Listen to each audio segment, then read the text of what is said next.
Hello students, last video में हमने refraction topic को एक्सप्लेन किया था। आई होप आपने वो टॉपिक अच्छी तरह से बार बार रिपीट करके देखा होगा और आपके वो समझ में आ गया होगा। तो आज हम अपना आगे का जो टॉपिक है हमारा लेंसेज एंड प्रिज्म, उसको एक्सप्लेन करेंगे इस वीडियो में। तो मैं दीपक गौतम टेक पॉइंट के प्लेटफॉर्म पर आपका हार्दिक स्वागत करता हूं। तो आज का टॉपिक स्टार्ट करते हैं। जैसा कि नाम से ही आपको क्लियर हो रहा है, लेंसेज। लेंसेज हम किसको कहते हैं? लेंसेज जब कोई आदमी चश्मा लगाता है, स्पेक्ट यूज करता है, पर उसको वो यूज करना अच्छा नहीं लगता, अनकंफर्टेबल फील होता है, तो वो अपनी आईज में, आंखों में लेंसेज लगवा लेता है। जैसा कि आप वीडियो में देख रहे हैं, लेंसेज लगवा लेता है। अब लेंसेज की अगर डेफिनेशंस की बात करें कि लेंस की डेफिनेशन क्या होती है, by definition what is the lens? तो a lens is a homogeneous transparent medium bounded by two curved surfaces और one curved and one plane surface. The curved surface may be spherical, cylindrical और paraboloidal, but most of the surface are spherical. जैसे कि definition से एकदम clear है, एकदम crystal clean है कि जो हमारा लेंस होता है वो टू कर्व्ड सरफेस से बना हुआ होता है। अब इसमें जो टू कर्व्ड सरफेस 100% डन नहीं है कि टू कर्व्ड सरफेस भी हो सकता है कि एक कर्व्ड सरफेस हो, एक प्लेन सरफेस हो, ऐसा भी हो सकता है। और इसका जो सरफेस होता है, कर्व्ड सरफेस का जो सरफेस होता है वो स्फेरिकल भी हो सकता है, सिलेंड्रिकल हो सकता है, पैराबोलॉइडल हो सकता है। और लेकिन ज्यादातर हमने देखा है कि जो सरफेस होता है वो स्फेरिकल होता है। अब जो लेंस के जो मीडियम होते हैं, दोनों जो मीडियम होते हैं, दो मीडियम से बनकर बनता है, एक फर्स्ट मीडियम, सेकंड मीडियम। दोनों जो मीडियम होते हैं वो होमोजीनियस एंड ट्रांसपेरेंट मीडियम होते हैं। कैसे मीडियम होते हैं? ट्रांसपेरेंट। तो गाइज अगर हम बात करें लेंसेज की, तो ये दो प्रकार के होते हैं। नंबर वन होता है सिंपल लेंसेज, जो कि एक single piece of transparent medium से बने होते हैं। सिंपल लेंस किससे बने होते हैं? जो single piece of transparent medium से बने होते हैं। दूसरा होता है कंपाउंड लेंसेज, और कंपाउंड लेंसेज होता है हमारा combination of the many simple lenses, यानी कि जिसमें हम एक से ज्यादा सिंपल लेंसेज को यूज करके एक कॉम्बिनेशन बना लेते हैं, उसको हम कहते हैं कंपाउंड लेंसेज। और इसका यूज हम डीएसएलआर कैमराज में करते हैं, लेकिन इस चैप्टर में और इस क्लास में हम सिंपल लेंसेज को पढ़ेंगे। तो सिंपल लेंसेज भी हमारे दो प्रकार के होते हैं गाइस, जिसमें पहला होता है कॉन्वेक्स लेंस। कॉन्वेक्स लेंस जो होता है which are thicker in the middle and thinner at the edges. जो बीच में कैसे होते हैं? बीच में मोटे होते हैं और किनारों पर पतले होते हैं। बीच में कैसे होते हैं? जैसे कि आप डायग्राम में देख पा रहे हैं, बीच में ये मोटे होते हैं और किनारों पर पतले होते हैं। इनको हम कहते हैं कॉन्वेक्स लेंसेज। दूसरा होता है कॉनकेव लेंसेज। कॉनकेव लेंसेज में क्या होता है? Which are thinner in the middle and thicker at the edges. जैसे कि डेफिनेशन से एकदम क्लियर है कि दोनों कॉनकेव और कॉन्वेक्स एक दूसरे के जस्ट अपोजिट हैं। जैसे कि कॉन्वेक्स बीच में मोटे होते हैं, किनारों पर पतले होते हैं, तो कॉनकेव कैसा होता है? वो बीच में पतला होता है, मिडिल में पतला होता है और किनारों पर मोटा होता है। अब इस टॉपिक को रटिएगा मत, क्योंकि रटने से क्या होता है, इस टॉपिक में से क्वेश्चन जरूर आता है, ये 100% डन है।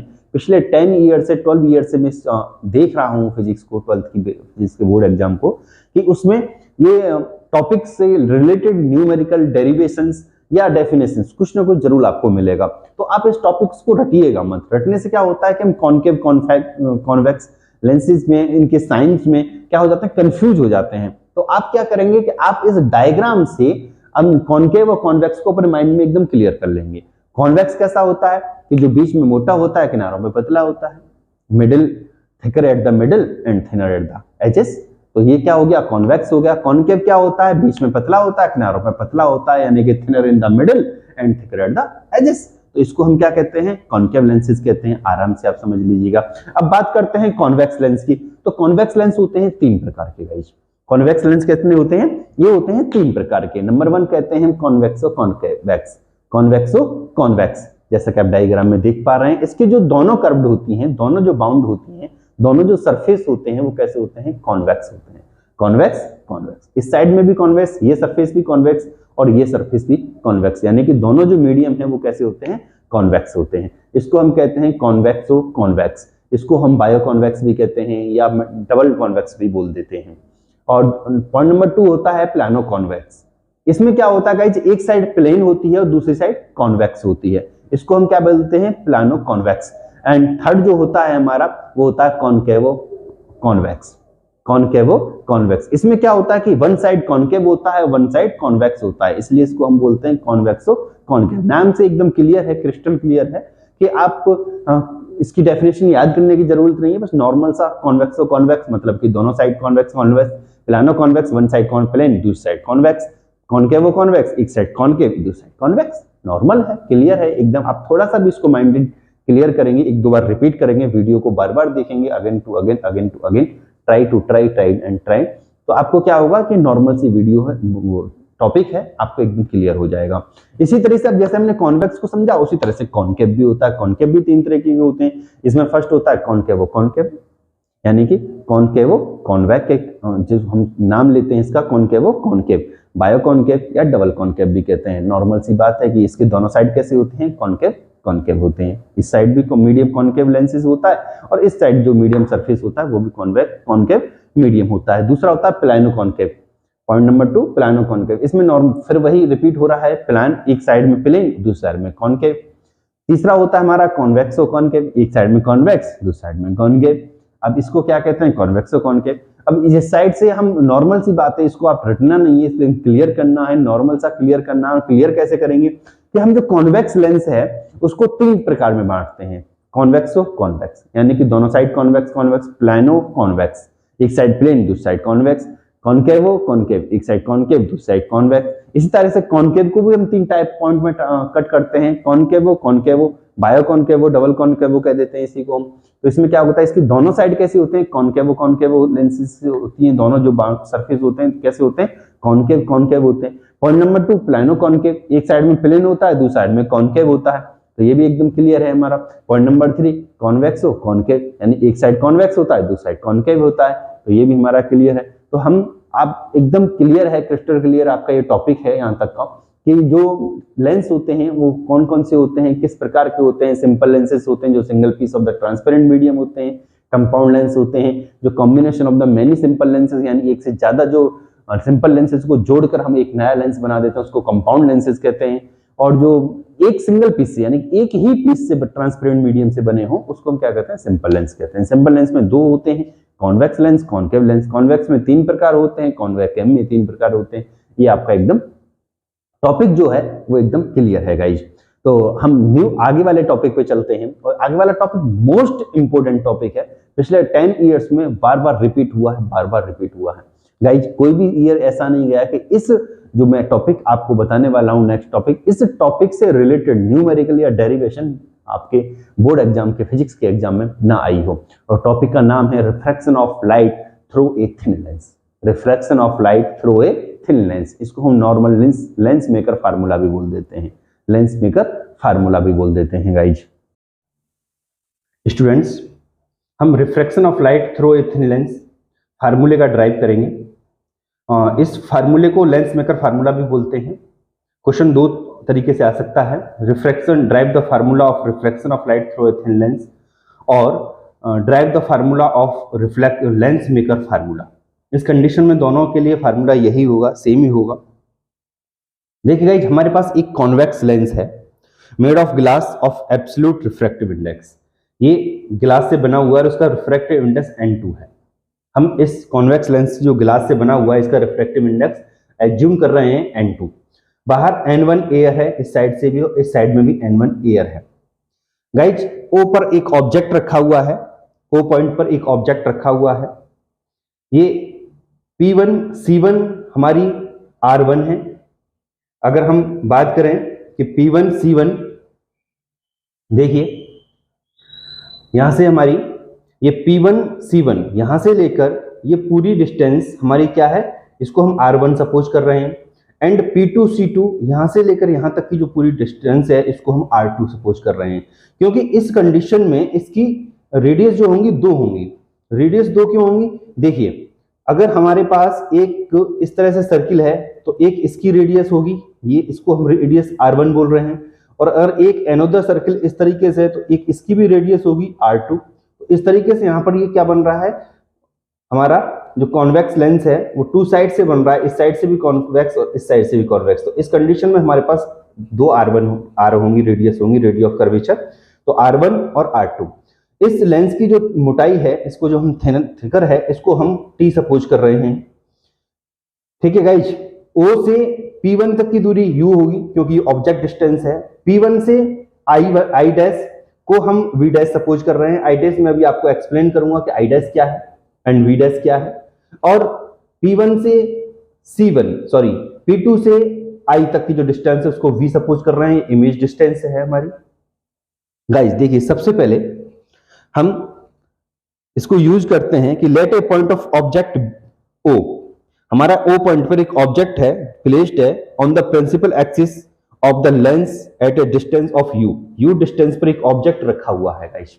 ठीक है, यहां से from the pole P1 of the first surface, P1 कहां है हमारा, फर्स्ट सरफेस में है। ए रे O से लेकर A एक रे ट्रेवलिंग कर रही है, एक रे जा रही है। अब ये क्या होता है, ट्रेवलिंग ए रे रेयर मीडियम N1, यहां से देखिए N1 में जा रही है। जैसे ही ग्लास A पर पहुंचती है, टकराती है, तो ये किसमें इंटरफेरेंस करती है N2 में, दूसरे मीडियम में। और दूसरे मीडियम में जब डेंसर मीडियम में कोई रे इंटरफेस करती है तो वो क्या होती है, नॉर्मल की तरफ बेंड हो जाती है। तो ये यहां से बेंड हुई B पॉइंट के लिए। ठीक है गाइस, अब इसको यहां से जो लाइट यहां से गई, ये जो रे यहां से गई, तो इसने इस तरीके से एक इमेज बनाई जिसको हम वर्चुअल इमेज कहेंगे। जो वर्चुअल इमेज है वो आई डैश है हमारी। ठीक है, और वर्चुअल इमेज की जो डिस्टेंस है वो हमारी V डैश है। ठीक है, तो अब ये हमारी आई डैश बन गई इस कंडीशंस में। एंड मीडियम N2 था यहां पर, हमारा जो मीडियम था। अब सेकंड सरफेस में लेंस वर एब्सेंट। अब सेकंड सरफेस में क्या हो रहा है, लेंस एब्सेंट है, इस वजह से ये आई डैश पे जाकर टकरा गई गाइस। ठीक है, अब I dash, P1, V dash, इन सबको लेकर अगर हम अपना एक फार्मूला यूज करें जो हमने यूज किया है, तो उसके अनुसार तो देखिए क्या होगा, हमारा फार्मूला होता है N अपॉन V माइनस, या इसको हम बोल सकते हैं N2 upon V, N1 upon U equal to N2 minus N1 upon R1। यही फार्मूला होता है गाइस हमारा। अब देखिए, अगर इस फार्मूले को हम यहां से इसमें वैल्यू में पुट करें तो हमारे लिए N2 क्या है, N2 है, सेम कंडीशन हमारे सामने आ रही है, N2 है। एंड सेकंड कंडीशन हमारे सामने क्या आ रही है,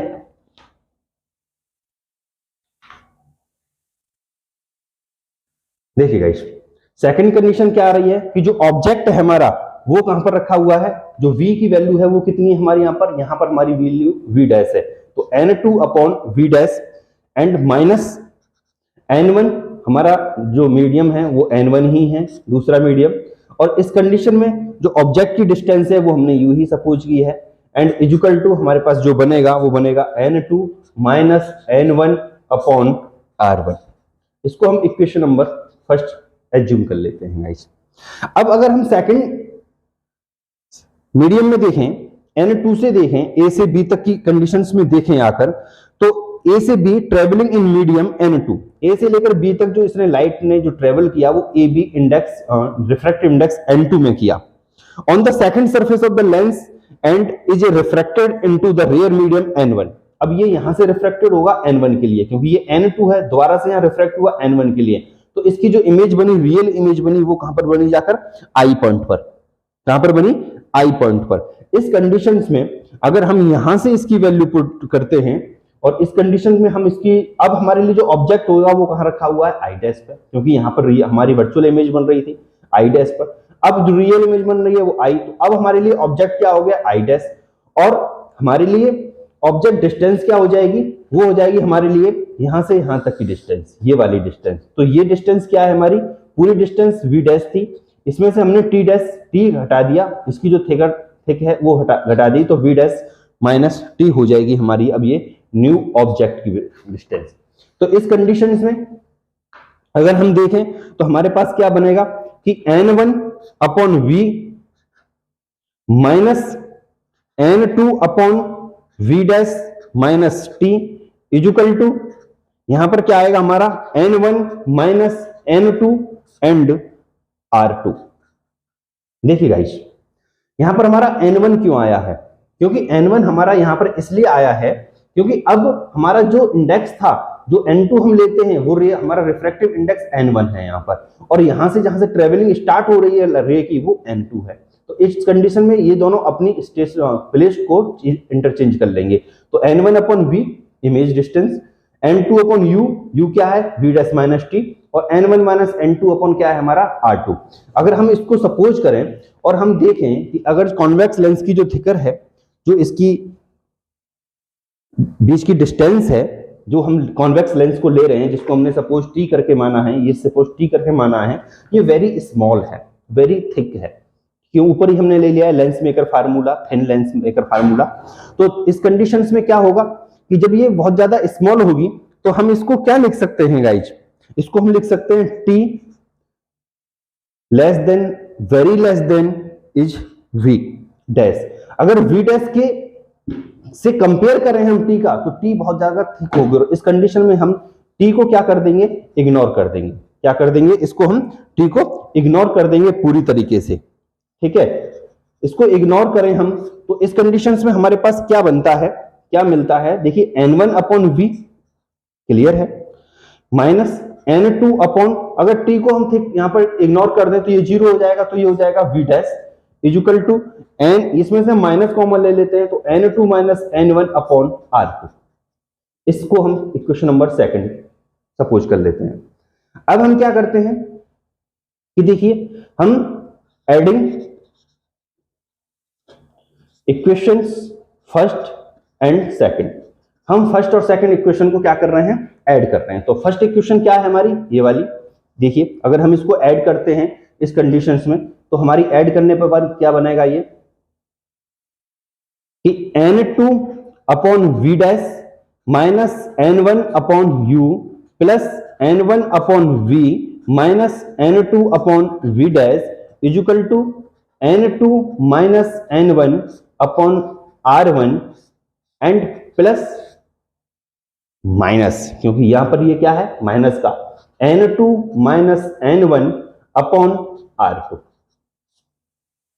क्लियर गाइस।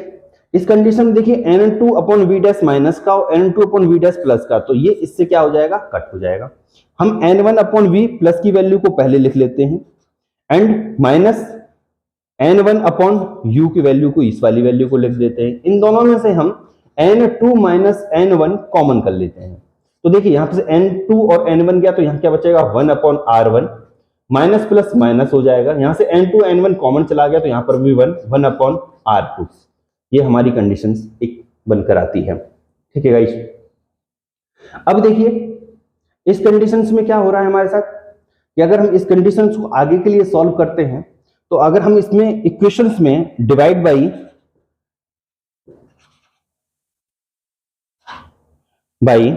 N1, इस पूरी इक्वेशन को हम डिवाइड कर देते हैं N1 से, तो देखिए यहां से N1, देखिए guys N1 upon V divide कर रहे हैं N1 से, तो इंटू N1 हो जाएगा, minus N1 upon U, N1 से डिवाइड कर रहे हैं तो इंटू N1 हो जाएगा। यहां पर क्या होगा कि हम N2 upon N1 minus N1 upon N1 कर देते हैं, इस पूरे का N1 करेंगे तो इसको पर्टिकुलर करेंगे। अब ये क्या हो जाएगा, यहां से 1 upon R1 minus 1 upon R2।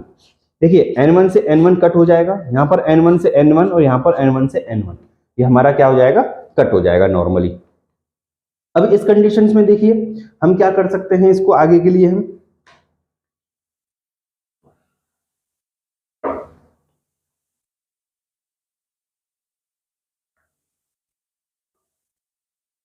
देखिए अब मिलेगा हमको क्या, 1 upon V minus 1 upon U is equal to N2 upon N1 minus 1 into 1 upon R1 minus 1 upon R2।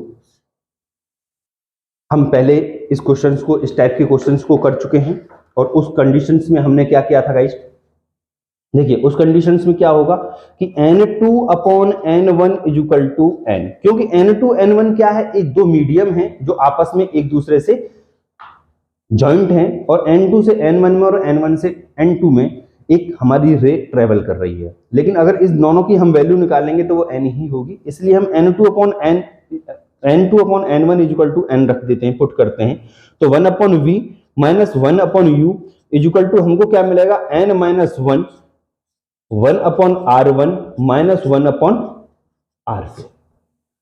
ये हमारे लिए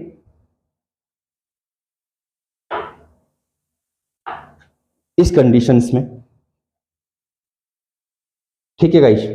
अब आगे के लिए कि अगर हम ये सपोज करें कि जो हमारी u वैल्यू है वो इन्फिनिटी से आ रही है, जो ऑब्जेक्ट है, जो रे है, ट्रेवलिंग रे है, वो u is equal to infinity से आ रही है and v is equal to f।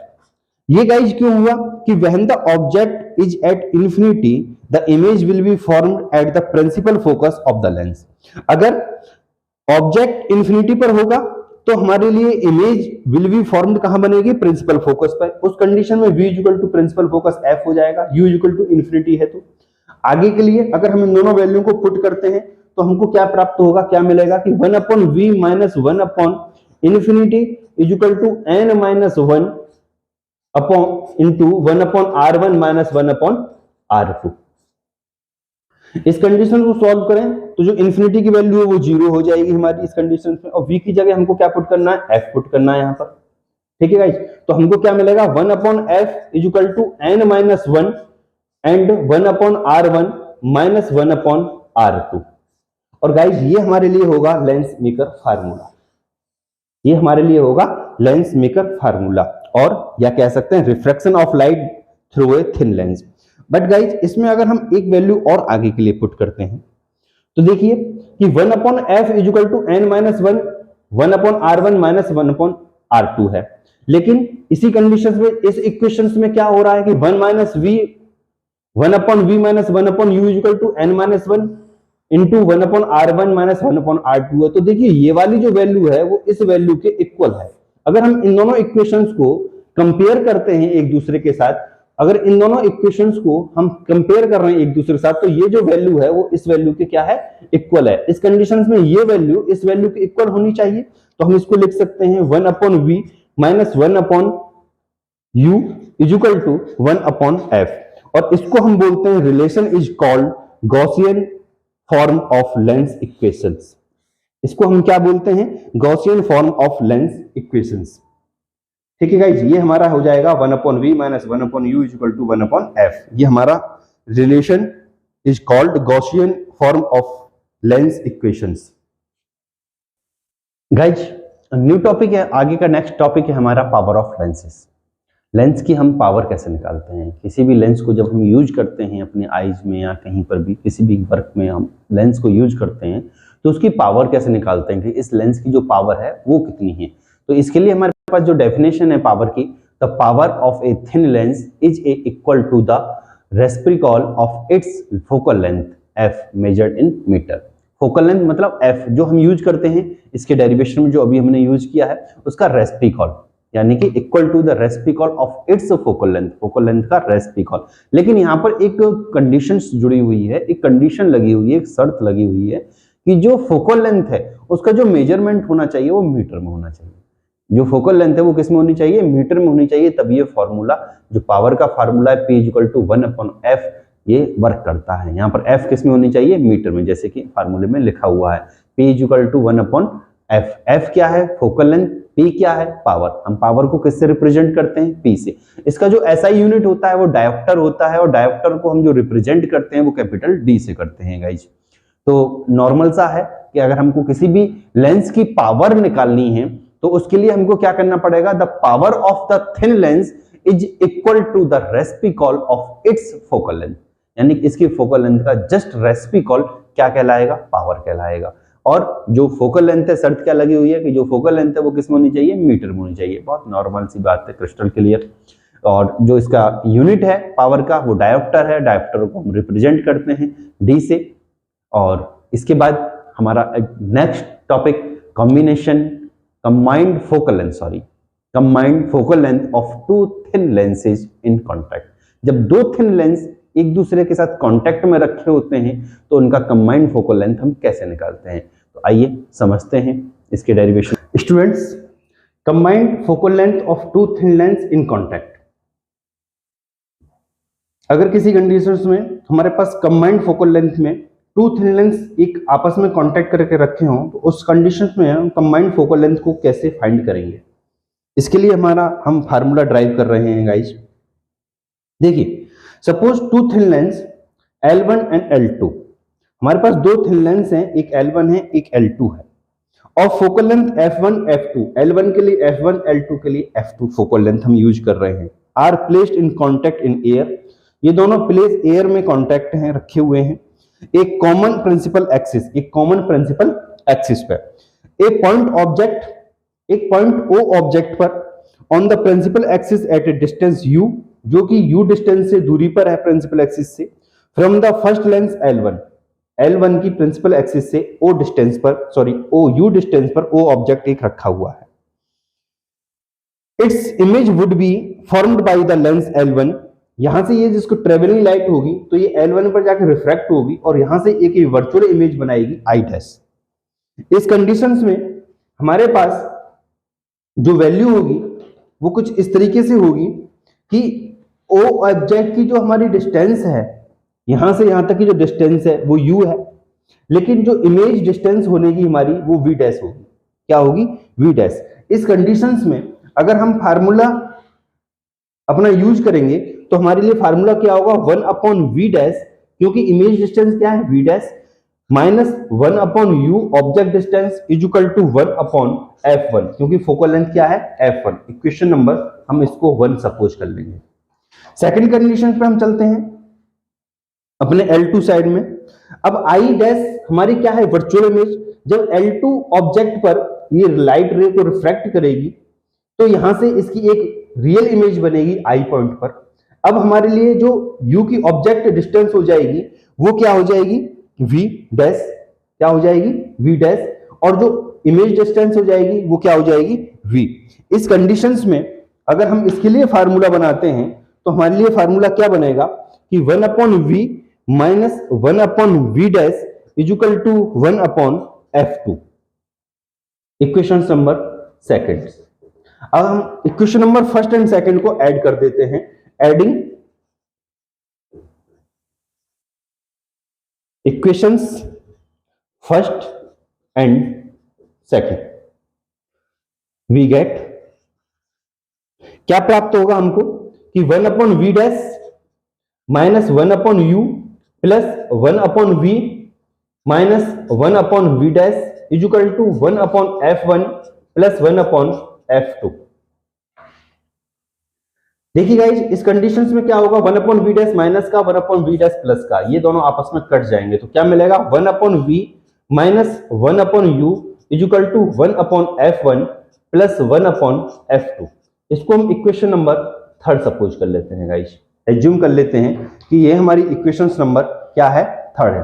देखिए क्या मिलेगा हमको? 1 upon V minus 1 upon U is equal to 1 upon F1 plus 1 upon F2। इस कंडीशंस में हम इसको अपनी जो इक्वेशंस मानते हैं वो थर्ड मान लेते हैं।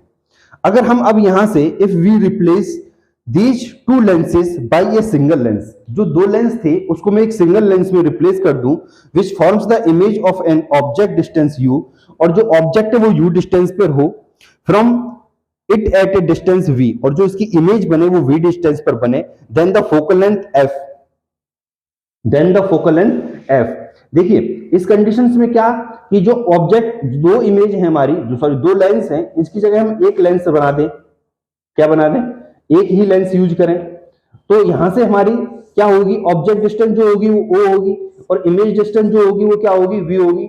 इस कंडीशंस में ऑब्जेक्ट डिस्टेंस U होगी और इमेज डिस्टेंस क्या होगी? V होगी। ऑब्जेक्ट एंड इमेज, ठीक है। तो ऑब्जेक्ट डिस्टेंस हम क्या लेंगे? U लेंगे और इमेज डिस्टेंस क्या लेंगे? V लेंगे। इस कंडीशंस में हमारे लिए जो फार्मूला होगा वो क्या होगा? फार्मूला कुछ इस तरीके से बनेगा अब हमारे लिए कि 1 अपॉन V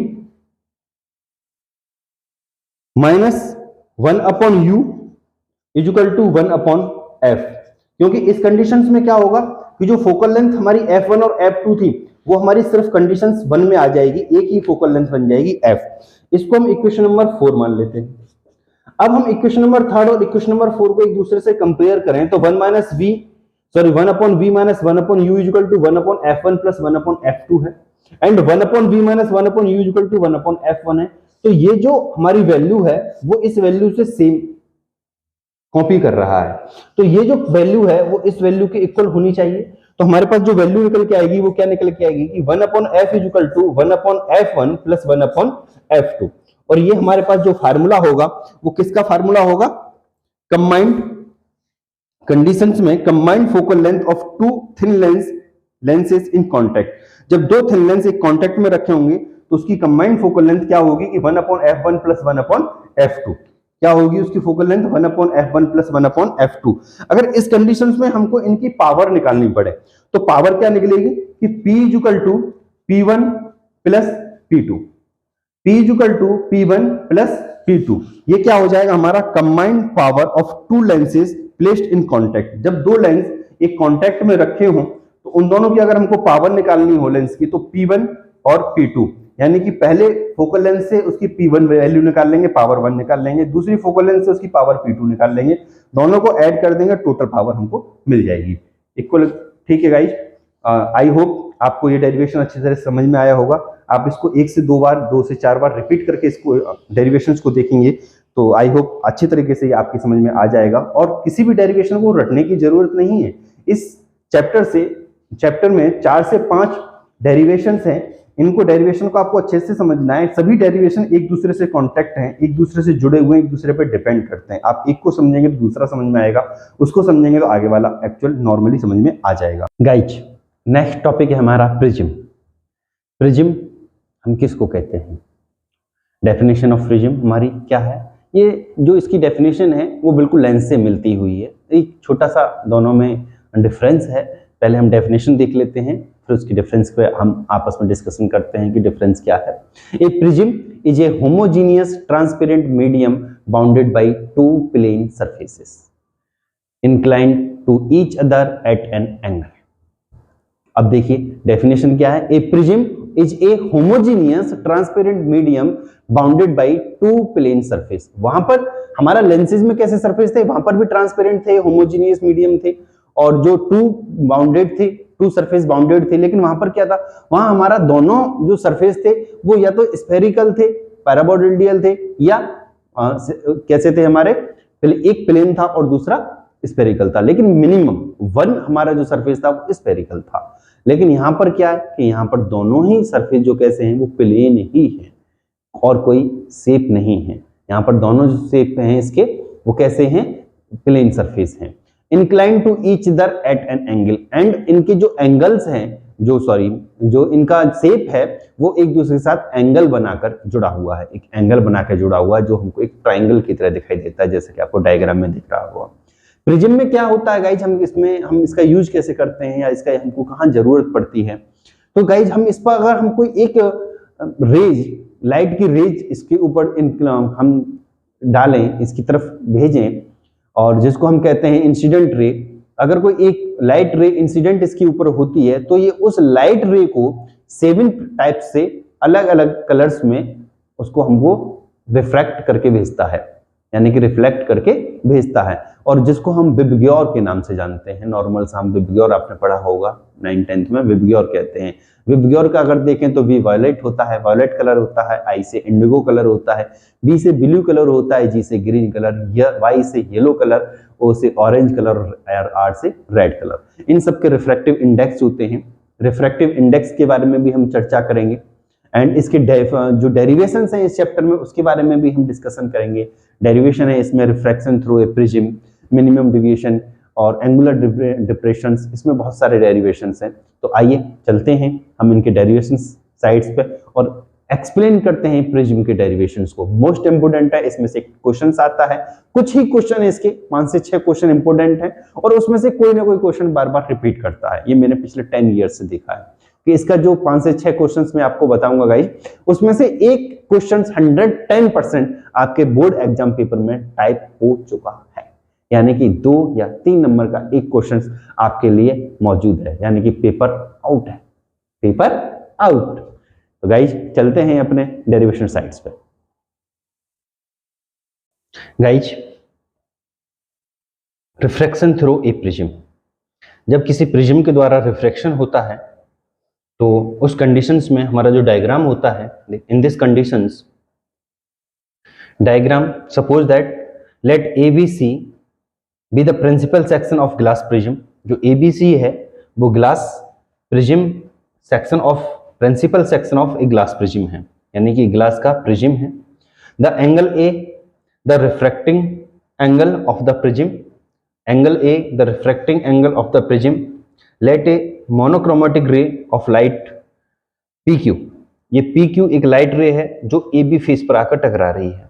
इस AB फेस पर लाइट PQ टकराने के बाद ये प्रिज्म के अंदर ट्रेवल करती है QR कंडीशंस में, एंड AC पर ये इमर्ज होकर RS के रूप में रिफ्रैक्टेड होकर बाहर निकल जाती है, RS के रूप में.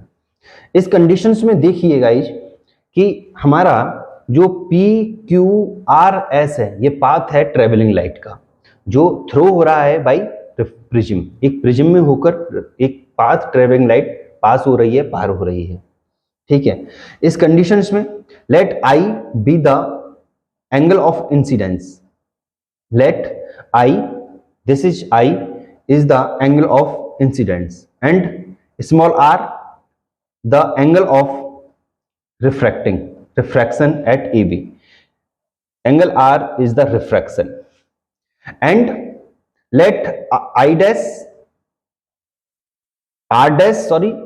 be the incidence, angle of incidence, and I dash is the angle of emergence at AC.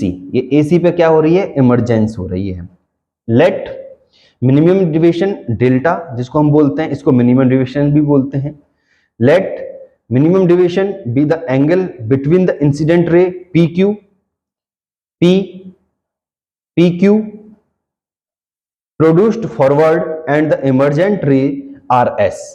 ये क्या बन रहा है? मिनिमम डिविएशन बन रहा है. Backward minimum deviation is the called angle of deviation. इसको हम क्या बोलते हैं? Angle of deviation.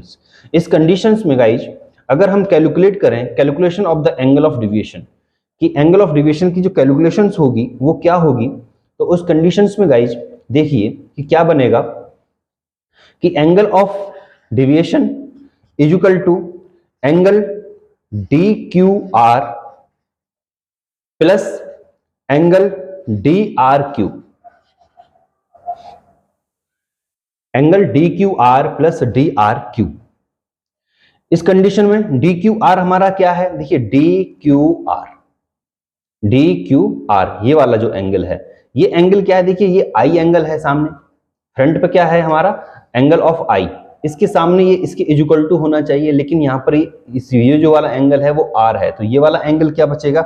ये बचेगा हमारा I माइनस R, क्योंकि ये एंगल इस एंगल के इक्वल होना चाहिए. ये I है तो ये भी I होगा, लेकिन हमको सिर्फ इसकी वैल्यू चाहिए, तो पूरे में से इस पूरे एंगल में से हम इस R को हटा देंगे तो ये वाला एंगल निकल आएगा. तो I minus R plus DRQ हमारा क्या बनेगा?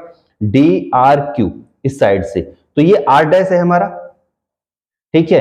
और ये एंगल I है तो इसके सामने वाला भी एंगल I इक्वल होना चाहिए, तो ये क्या हो जाएगा हमारा?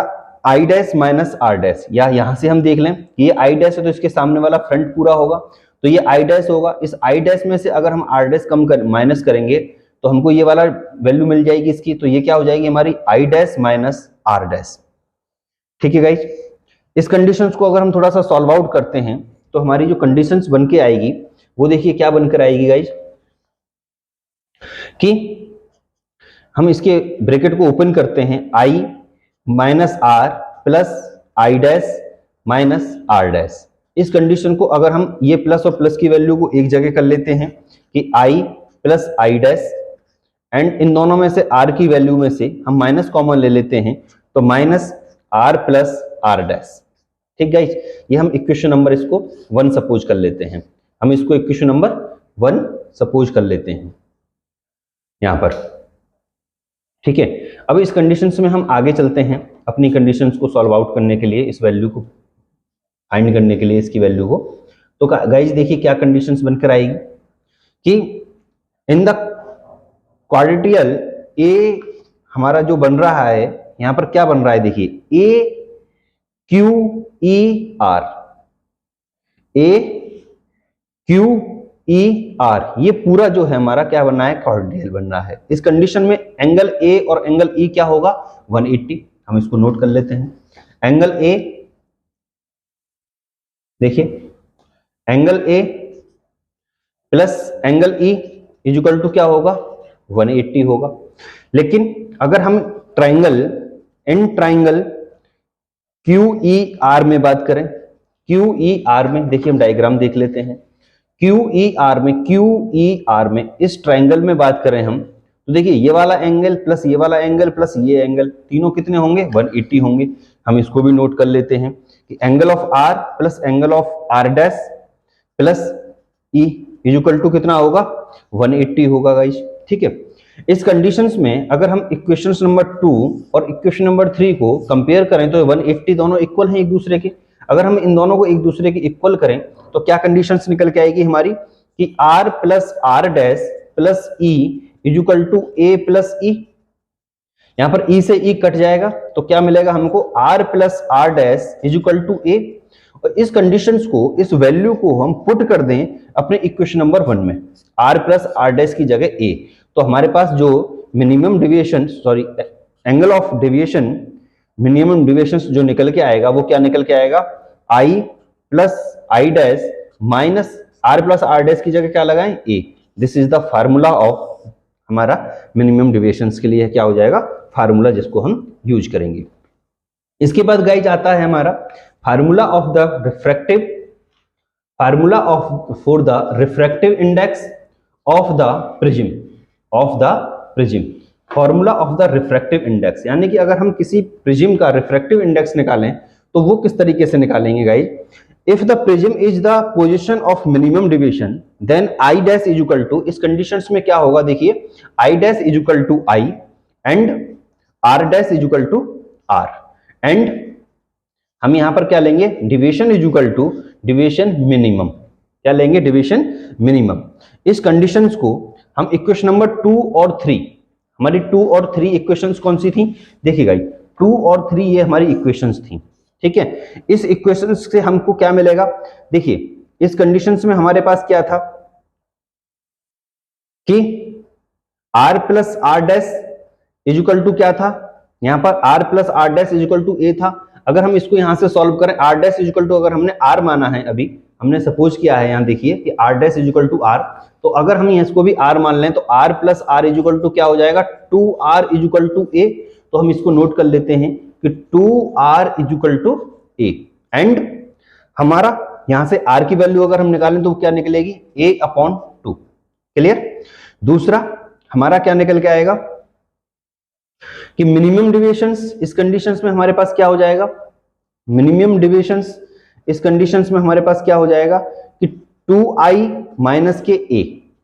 2i कैसे हो गया, देखिए यहां पर हमारे पास क्या है कि minimum deviations is equal to i plus I dash. ये आई डैश, इस आई डैश की जगह भी हम i लगा दें और माइनस a कर दें तो इसकी जगह हम मिनिमम डेविएशन यूज कर रहे हैं, तो क्या हो जाएगा, i minimum deviations is equal to i plus I, 2i minus के a। इसी वैल्यू को हम वैल्यू यूज कर रहे हैं यहां पर कि minimum deviation 2i is equal to 2i minus के a। और यहां से अगर हम i की वैल्यू निकालें तो वो क्या निकलेगी, देखिए i की वैल्यू निकालेंगे तो a इधर जाके प्लस हो जाएगा, तो हमारा क्या हो जाएगा, a प्लस मिनिमम डेविएशन, और जो 2 है वो डिवाइड में आ जाएगा अपॉन 2। ठीक है, अब by Snell's law applied to the refraction at the point q, इस पॉइंट q पर जो हमारे डायग्राम में था, पॉइंट q पर अगर हम स्नेल्स लॉ लगाएं तो n इज इक्वल टू हमारे पास क्या होना चाहिए, sine i upon sine r। Clear, क्या होना चाहिए, sine i upon sine r। अब देखिए साइन i की जगह हम i की वैल्यू लगा दें और r की जगह r की वैल्यू पुट कर दें तो हमारे पास क्या बनेगा, n is equal to sine a plus minimum deviation upon 2 upon sine a upon 2। This is the formula of refractive index of the prism. Clear guys. इसके बाद हमारे पास एक वैल्यू और बनती है, एक कंडीशंस और बनती है, जिसकी हम कंडीशंस क्या बनती है गाइज, एंगुलर डिस्प्रेशंस। इस कंडीशन में हमारी जो डेफिनेशन होती है वो क्या होती है, the angular between the emergent rays of any two colours is called angular dispersion between those colours, यानी कि emergent ray of any two colours, यानी कि जब एंगल्स बिटवीन द इमर्जेंट रे, जो एंगल बनता है इमर्जेंट रे के बीच में ऑफ एनी टू कलर्स के लिए is called the angular depression. इसके लिए हमारे पास जो फार्मूला होता है गाइज वो क्या होता है, देखिए हम इसके लिए यूज करते हैं गाइज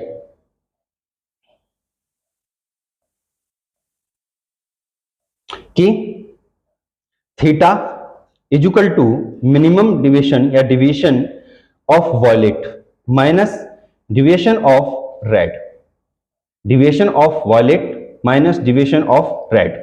इस कंडीशंस में हमारी एक लाइन को देखिएगा, लेट एन आर क्या है, refractive index of red, and N V क्या है, refractive index of violet, be the refractive index of the material of the prism for the red and the violet rays respectively, and a the angle of the prism, then for a thin prism we have। conditions में हमारे पास क्या मिलेगा कि minimum deviation of red is equal to refractive index of red minus 1 is into by a। क्या है हमारा यहाँ पर angle of the prism, angle of the prism, and यहीं पर अगर हम डिविएशन ऑफ वॉयलेट का निकालें तो वो भी कुछ इसी तरह से बनेगा, N V minus 1 into A, refractive index of violet into angle of prism.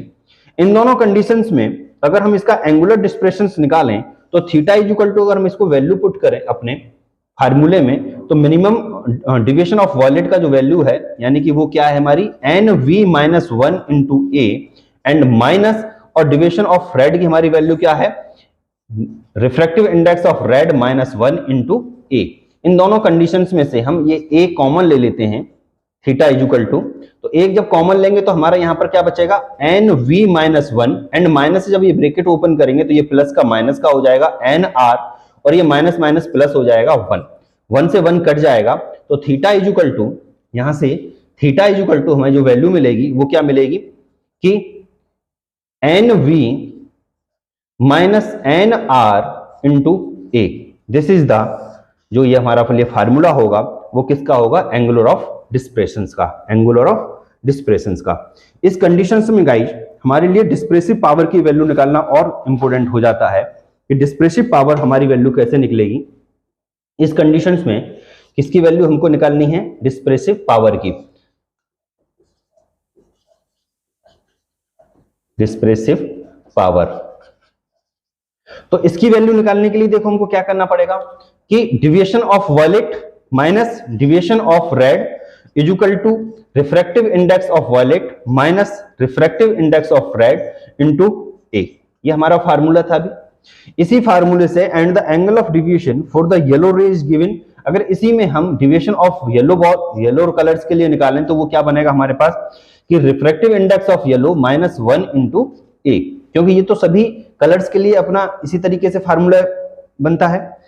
The डिस्प्रेसिव power of the prism, अगर यहां हम ओमेगा इज इक्वल टू निकालें तो हमारे पास क्या बनेगा कि deviation of violet minus deviation of red upon deviation of yellow. अगर इनकी यहां पर हम वैल्यू पुट कर दें तो वो क्या हो जाएगी हमारी कि N V minus N R into A upon N y minus 1 into A, और a से a यहां पर कट जाएगा, तो ओमेगा इज इक्वल टू यहां पर हमारा क्या निकल के आएगा, N V minus N R upon N Y minus 1, और ये हमारा क्या हो जाएगा, डिस्प्रेसिव पावर का फार्मूला। तो गाइज मैं यहां पर आपको बताना चाहूंगा कि जो फार्मूले ये मैंने आपको 3 से 4 फार्मूले बताए हैं प्रिज्म से रिलेटेड, इस फार्मूले के ऊपर या तो कोई डेरिवेशंस या इस फार्मूले के ऊपर मैक्सिमम 10 से 12 क्वेश्चंस हैं हमारी बुक्स में। इन बुक्स में से एक क्वेश्चन 3 से 4 नंबर में पिछले 10 ईयर से बार बार रिपीट हो रहा है। तो गाइज इन फार्मूलों के डेरिवेशंस को आप अच्छी तरीके से समझ लीजिएगा, प्लस इनके जो न्यूमेरिकल्स मैंने सॉल्व किए हैं उसकी वीडियो को आप बार बार अगेन एंड बार बार उसको देखने की कोशिश कीजिएगा टाइम निकालकर, और जैसे जैसे आप उसके क्वेश्चंस को देखेंगे तो आपको बहुत ही नॉर्मल वे में लगेंगे, बहुत ही सरल लगेंगे, आप इसको बार बार देखेंगे। तो गाइज मैं चाहूंगा कि आप इस अपने जो टॉपिक है इसको एकदम क्लियर कर लीजिए और अपने 3 से 4 नंबर एकदम फाइनल कर लीजिए, क्रिस्टल क्लियर गाइज। चलिए बढ़ते हैं अपने नेक्स्ट टॉपिक की तरफ, माइक्रोस्कोप। ओके गाइज, तो गाइज आगे का हमारा टॉपिक है ऑप्टिकल इंस्ट्रूमेंट यानी कि द ह्यूमन आई। हमारी ह्यूमन आईज का जो टॉपिक है वो इस बार हमारे कोर्स में नहीं है, वो बोर्ड की तरफ से कट हो चुका है। सीबीएसई और यूपी बोर्ड और अदर बोर्ड्स की तरफ से भी, स्टेट बोर्ड्स की तरफ से ये कट कर चुके हैं।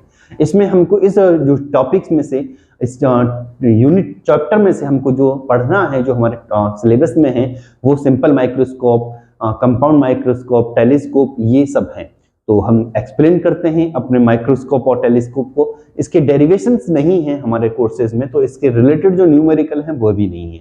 तो हमको सिर्फ इसकी डेफिनेशन और इसके डायग्राम को क्या करना है, एक्सप्लेन करना है। तो चलिए समझते हैं डायग्राम को, माइक्रोस्कोप और सिंपल माइक्रोस्कोप टेलीस्कोप के माइक्रो डायग्राम्स को, कि इनके डायग्राम क्या कहते हैं और क्या समझाते हैं। गाइज अगर हम अपने टॉपिक ऑप्टिकल इंस्ट्रूमेंट की बात करें तो इस टॉपिक में हमारी ह्यूमन्स आईज का जो टॉपिक है वो कट चुका है, मैं बता चुका हूं। और microscope, simple microscope and compound microscopes हमारे जो टॉपिक्स हैं, और टेलीस्कोप्स भी हैं।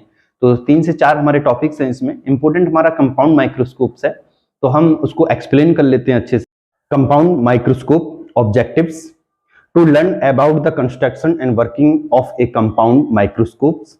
अगर हम इसकी बात करें तो गाइज इसके द्वारा हम छोटे से छोटे जो हमारी कोई ऑब्जेक्ट्स होते हैं, हम उनको अपने आई से आराम से फोकस के द्वारा देख सकते हैं। Object and focus the light into the objects. And guys इसमें अगर हम बात करें तो हमारा जो एबिलिटी होती है, हम मिनट में या विद इन सेकेंड्स में, मिनटों में हम किसी भी ऑब्जेक्ट को क्लियर साइज, अपना साइज के अनुसार और क्लियर देख सकते हैं। बात करें इसके डायग्राम की कि इसको हम क्या क्या कहते हैं, तो ये होता है हमारा बॉडी ट्यूब्स, ये होता है हमारा ऑब्जेक्टिव लेंस, इसमें डिफरेंट टाइप के लेंसेज होते हैं, और ये होता है हमारा आईपीस, जिसके द्वारा हम इसको अपने ऑब्जेक्ट को देखते हैं। इस पूरे के द्वारा हम अपने ऑब्जेक्ट्स को देखते हैं। और यहाँ पर हम इसको मूव ऑन करके अपने लेंस को फिट कर सकते हैं, किसी भी लेंस को, जिसके द्वारा हम अपने ऑब्जेक्ट को अलग अलग रूप में देखते हैं। ऑब्जेक्टिव लेंस होते हैं ये हमारे, एंड इसको हम आई पीस कहते हैं। यहाँ से हम आई के द्वारा देखते हैं, आई लगाकर अपनी, देखिए। और गाइज अगर हम इसको बात करें तो इस आई पीस को ऊपर नीचे करके हम अपने ऑब्जेक्ट के पास लेकर जा सकते हैं। इसके द्वारा अगर हम और आगे डिफाइन करते हैं इसको, तो देखिए ये हमारे होते हैं इसमें कॉन्वेक्स लेंसेज। 2 लेंसेज होते हैं हमारे, इनकी पावर्स अलग अलग होती है, उसकी भी बात करेंगे। ये ऑब्जेक्टिव होता है। और स्टार्ट फोकल लेंथ, अगर फोकल लेंथ, हमारी जो ये लेंथ होती है, फोकल लेंथ होती है, बड़ी शॉर्ट होती है, जिससे कि हमको अपना ऑब्जेक्ट एकदम क्लियर और क्लियर साइज में दिखाई देता है। यहाँ पर भी एक लेंस लगा रहता है जो कि हमारी लाइट को, जो हमारी आईज को है, जो हमारी रेज को है, ये FE आई पीस होता है, FO ऑब्जेक्टिव होता है हमारा। और देखिए हम यहाँ पर अपने ऑब्जेक्ट को रखते हैं, इस ट्यूडेंट के द्वारा हम इसको ऊपर नीचे करके क्लियर अपने ऑब्जेक्ट के पास लेकर जा सकते हैं, पास में और दूर लेकर जा सकते हैं, जैसे भी हमको उसका साइज क्लियर दिखाई देता है, जैसे कि हम उसकी बिल्कुल एकदम नॉर्मल कॉपी बना सकें, स्लाइड बना सकें। इसको हम अपना बेस कहते हैं, स्टेज कह सकते हैं, प्लेटफॉर्म कह सकते हैं, जिस पर हम अपने ऑब्जेक्ट को रखते हैं। और इन क्लिप्स के द्वारा हम अपने ऑब्जेक्ट्स को होल्ड करते हैं, 2 क्लिप्स के द्वारा होल्ड करते हैं। एंड ये हमारा एक एपरेचर्स इस पे लगा रहता है, और लाइट रेज जो नीचे से आती है, हमारी लाइट रेज के द्वारा हम अपने ऑब्जेक्ट को एकदम क्लियर कलर्स यानी क्लियर रेज में ला सकते हैं। ये हमारी आर्म्स होती है, और जो आर्म होती है वो बेस से, स्ट्रॉन्ग बेस से कनेक्ट होती है, जुड़ी रहती है। ये हमारा एक स्मॉल मिरर होता है जो कि लाइट को रिफ्लेक्ट करके हमारे ऑब्जेक्ट पे डालता है, जिससे हमारा लाइट जो ऑब्जेक्ट है वो क्लियर दिखाई दे। इसको हम इरेज और डायफ्राम कहते हैं, जिसको हम मूव ऑन करके इसकी लाइट की रेज को हम दे सकते हैं कि कितनी लाइट रेज हमको लेनी है अपने ऑब्जेक्ट को क्लियर दिखने के लिए। अगर इसकी बात करें कि हमारा इसका जो एक डेरिवेशंस है, शॉर्ट डेरिवेशंस, या हम इमेज कैसे बनती है, तो ऑब्जेक्ट O अगर हमारा यहाँ पर रखा है तो इसको FO हम ऑब्जेक्ट मान लेते हैं, फोकल लेंथ मान लेते हैं। यहाँ से हमारी रेज चलती हैं तो हमारी real inverted and magnified image I1 पर बनेगी, इस I1 कंडीशंस पे बनेगी real inverted and magnified image. And यहाँ से जब हम आगे मूव ऑन करेंगे तो ये हमारी जो इमेज होंगी, इसको हम अप डाउन करके इस लेंस को अपने जो इमेज बन रही है उसको क्लियर करेंगे, उसके साइज को सही करेंगे, जिससे कि हम उसको स्पष्ट रूप से देख सकें, साफ साफ उसको देख सकें।